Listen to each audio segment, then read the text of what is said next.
Et puis, je crois que je vais être très laconique. Et je ne vais pas beaucoup parler parce que sur ce plateau, j'ai des personnalités beaucoup plus expérimentées que moi qui ont dit des choses très intéressantes. Et puis, après moi, il y a mon mentor. Et en tout cas, l'une des premières compétences en matière de clinique juridique sur le plan européen qui va prendre la parole. Donc, je vais aller très rapidement, de sorte à lui laisser la parole. Et parler de la question et de la protection de la dignité humaine en lien avec la lutte contre le trafic illicite des migrants dans l'espace CEDEAO demande et que nous puissions d'abord savoir en fait ce que c'est que l'espace CEDEAO. La CEDEAO, c'est la Communauté économique des États de l'Afrique de l'Ouest. Et 28 mai 1975 et 15 États. Je pense que de plus en plus, il y a d'autres États qui courtisent la communauté. Et le Maroc qui voudrait bien également être membre, bon, la Mauritanie qui était déjà là, mais qui est partie. Et dès ses débuts, je dois dire que la CEDEAO a vraiment fait du principe de la libre circulation au sein de son espace et un élément clé. Un élément clé. Et je crois que déjà le traité originaire de 1975 mettait déjà un accent très particulier sur la question. Bon, un instant, je crois que j'ai un petit souci. Non, mais un gros souci, je crois, finalement. Bon, c'est bon. C'est bon. Et donc, la CEDEAO, déjà dès ses débuts, a initié une politique qui est très favorable à la question de la libre circulation des personnes, et surtout des citoyens de la CEDEAO. Et puis, en ce qui concerne la matière migratoire, la CEDEAO a adopté une approche commune sur les questions migratoires à partir de 2008. Et elle a été complétée par la vision 2020. C'est-à-dire que sur la question, il n'y a pas en fait trop de problèmes pour les citoyens de la CEDEAO de circuler. Parce qu'il a même été fait recommandation en fait aux États de l'espace de la CEDEAO de pouvoir prendre toutes les dispositions pour que les citoyens, parce que le mot est vraiment bien choisi, on parle des citoyens de l'espace. Donc on ne parle pas de citoyens d'un pays, mais on parle des citoyens de l'espace pour qu'on puisse quand même comprendre toute la valeur que la CEDEAO donne à la libre circulation des personnes au sein de son espace. Maintenant, le problème se pose à partir du moment où il y a un flux migratoire qui est d'abord interne, parce que il faut savoir que la plupart, 90% des mobilités se font au sein de l'espace CEDEAO. On parle de 8,6 millions environ et sur toute la population de la CEDEAO, donc environ 2 à 3%. Et puis, il y a, à partir de 2010, la crise ivoirienne, la crise libyenne, la crise au Mali, et un déplacement massif des populations qu'on remarque de plus en plus vers l'Europe. Mais aussi la zone CEDEAO est concernée par la question du trafic des migrants, mais aussi de la question de la traite, parce que c'est une zone importante de transit. Et il est acté que les Soudanais, les Syriens, en tout cas, il y a toute une panoplie de personnes qui transitent à travers l'espace CEDEAO pour migrer vers d'autres destinations, notamment l'Eldorado et, bon, en tout cas, la prétendue Eldorado européen. Et je pense qu'à ce stade, il était quand même important de marquer un arrêt pour faire quelques précisions terminologiques. parce que je crois que dès le début, il y a eu assez d'explications sur la question du trafic, de la traite, et donc je ne vais pas vraiment revenir là-dessus et pour vous polluer l'esprit, parce que je pense que les éléments qui ont été abordés sont déjà suffisants. Maintenant, revenons sur la question de la dignité humaine. Je crois que la question de la dignité humaine a été inscrite, en tout cas à toute proportion gardée. Je prends un témoin, mon mentor ici présent, par la Déclaration universelle des droits de l'homme.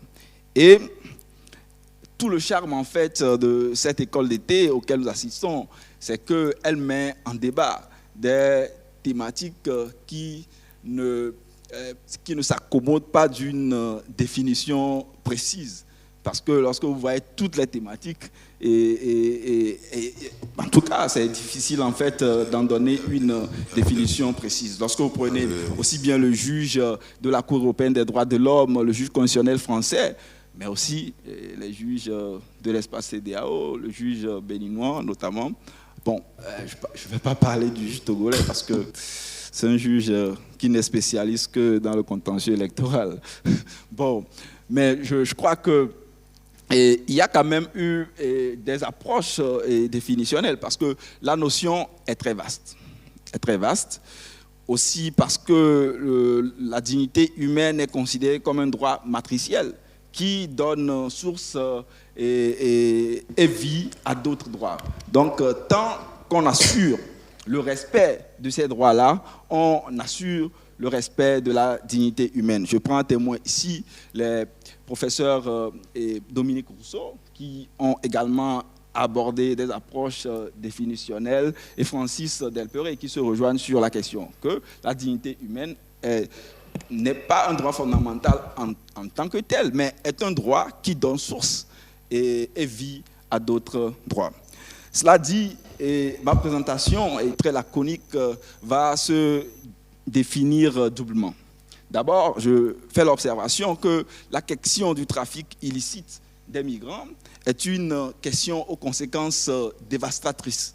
Et pour l'espace CEDEAO, premièrement, parce que l'étendue du trafic est de plus en plus énorme, et aussi parce que, au-delà de tout, et ça c'est ce qui est beaucoup plus alarmant, c'est une violation, une atteinte grave à la dignité humaine.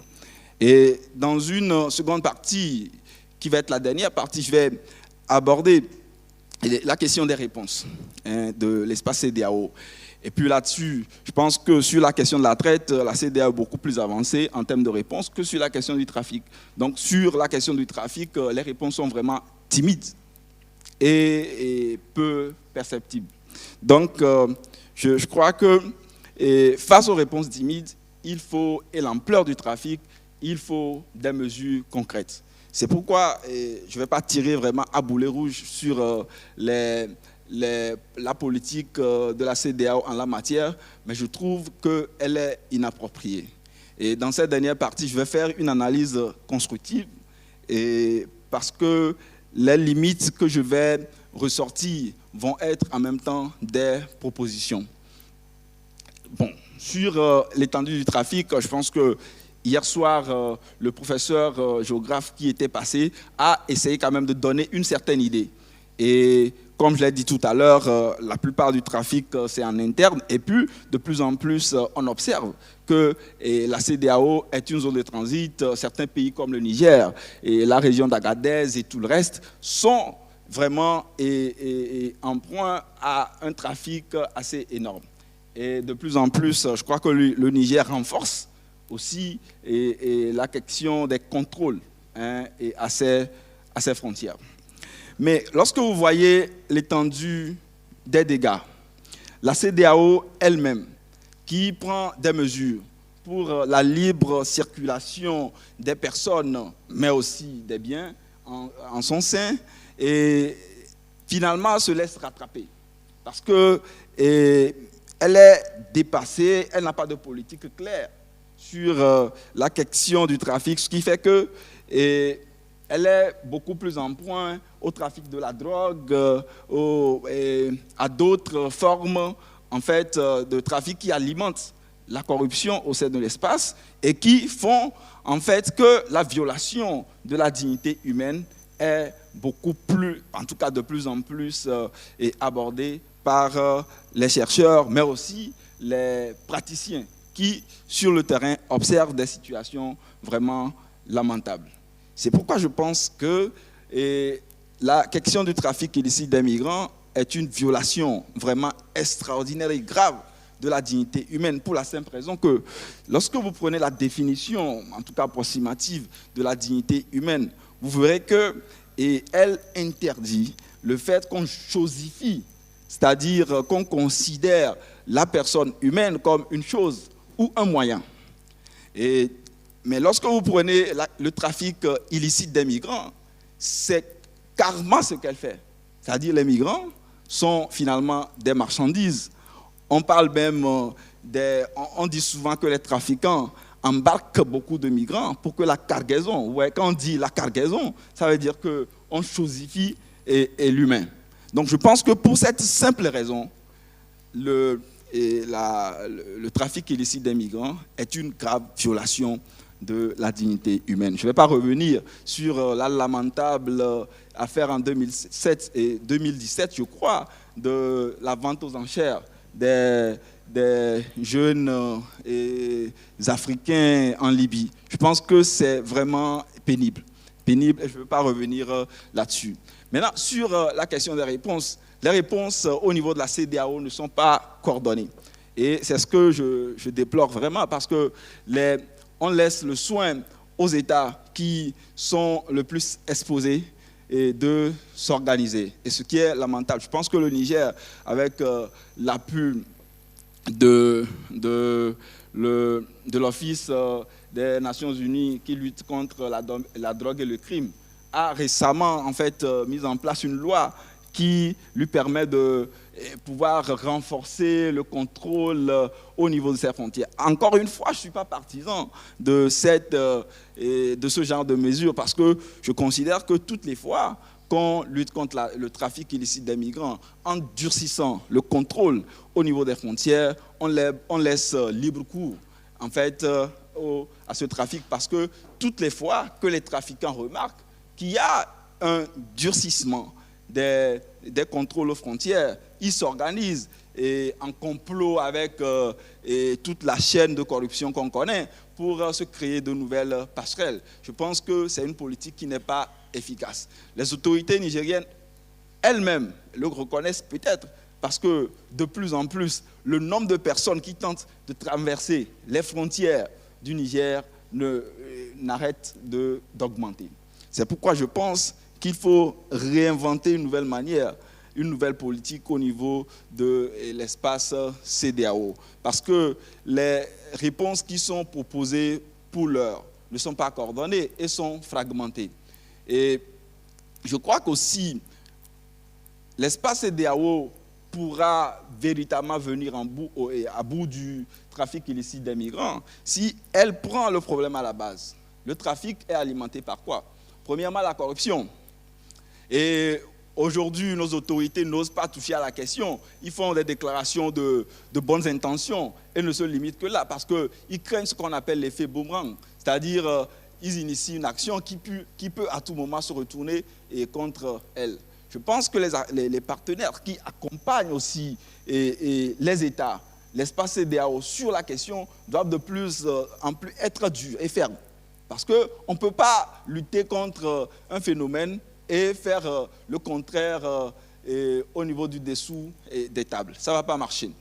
Et deuxième chose en fait que je voudrais et que je remarque aussi, c'est que la plupart, la CEDEAO d'ailleurs, a fait de la lutte pour le renforcement de la démocratie et des droits de l'homme un de ses piliers phares.